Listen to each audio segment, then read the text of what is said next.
Ovo je bila kućica prije, znači klet u kojoj su se ostavljali nekakvi oruđe i alat s kojim su moji pradjedovi, bake, djedovi obrađivali ovdje zemlju. Bio je tu jedan mali vinograd, a evo na tim temeljima je izrasla ova kućica koja u biti će imati nekakvu ulogu planinarskog doma na ovom području ispod Kalnika.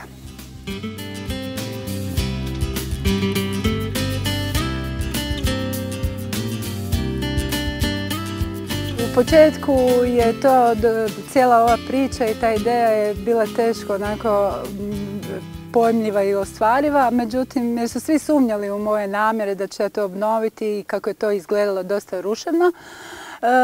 Prvenstveno zbog toga što zna se da bi za to trebalo dosta novaca, a nekako evo ja radim gdje radim pa i ti novci nisu nekako prikupljali se u neke veće hrpe. Međutim, uz nekakvu moju onako baš veliki entuzijazam i veliku volju, polako znači se počelo od čišćenja te stare kleti i građenja evo ove nove građevine tu, u biti rekonstrukcije te stare kleti i svih onih popravaka koje je trebalo tu napraviti. Jednom trenutku sam i dobila pripomoć u novčanim sredstvima od Ministarstva turizma i eto sad je to onako na jednom putu da to polako priča dobije svoj kraj, da se to sve završi, da se finišira, da se okoliš uredi. Međutim, naravno, najveći problem je novac, entuzijazma imam još ono maksimalno puno, a eto možda još onda kroz priču, kroz nekakve evropske fondove, znači moglo bi se možda ostvariti još i taj završetak priče da se to onda stvarno stavi 100% u funkciju.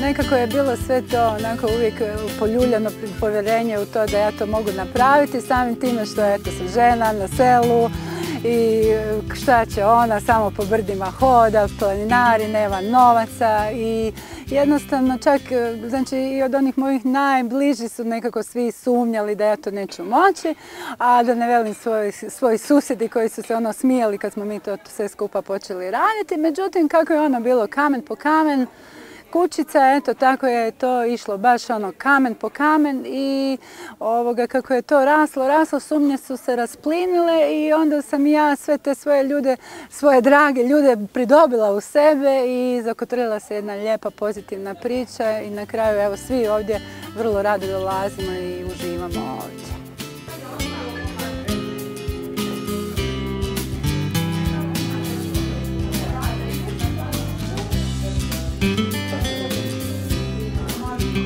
Da bi ova moja priča i moj san se završio i da bi kućica osvanula onako baš kako si ja zamaštavam već duže vrijeme, priliku vidim stvarno u europskim fondovima jer novci koji su meni za to potrebni nisu veliki, možda kakvih 50-ak tisuća kuna koje mislim za Europski fond bilo koji bi se ovako mogli dati.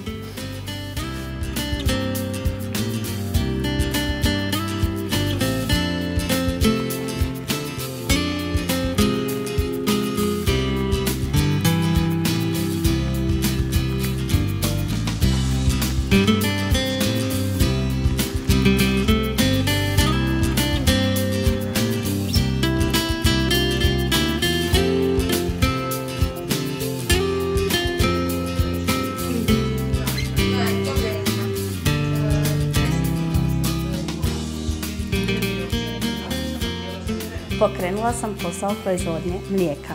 Do sad sam prodavala mlijeko, a sad želim svoje mlijeko zaokružiti na proizvodnju svježeg sira i vrhnja. Ja bi osobno, moj projekt je povezati ljekovito bilje, aromaterapiju i neki vid turizma na selu. Sada se prelamaju dvije vrste posla, ugostiteljstvo, dakle gdje mogu direktno plasirati svoju vlastitu proizvedenu tjesteninu, ujedno educirati goste o toj zdravoj tjestenini jer se ona radi od ekološki uzgojene koprive, a budućnost svakako da se to može i dalje, znači krenuti na neka druga tržišta, dakle da to nisu samo sajmovi sa zdravom hranom, nego da se danas sutra nađu ti proizvodi na polici, da su dostupni svima.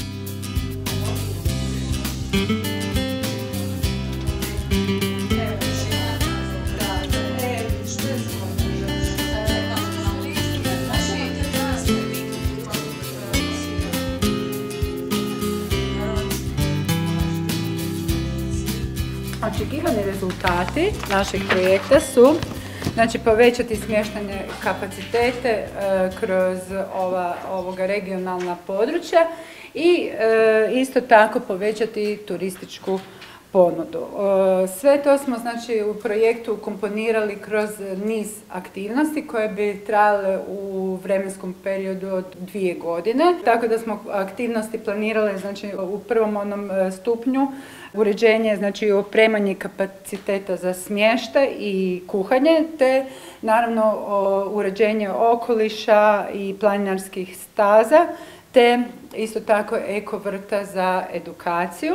Uz jedno samo zapošljavanje samih partnera u projektu, a kroz to razdoblje do 2 godine isto tako i zapošljavanje osoblja recimo do 10 zaposlenih. Hvala vama.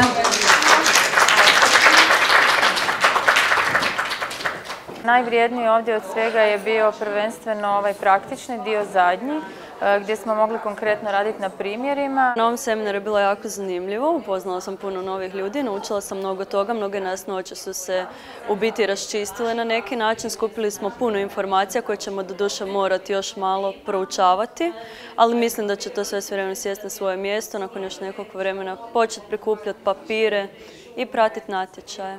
Ja bih vam se isto htjela zahvaliti svima što ste došli, a obožavam ovakve seminare, na njima susrećem divne, snažne, jake žene, isto tako dobijem puno motivacije i jako puno naučim. Anica Hrlec.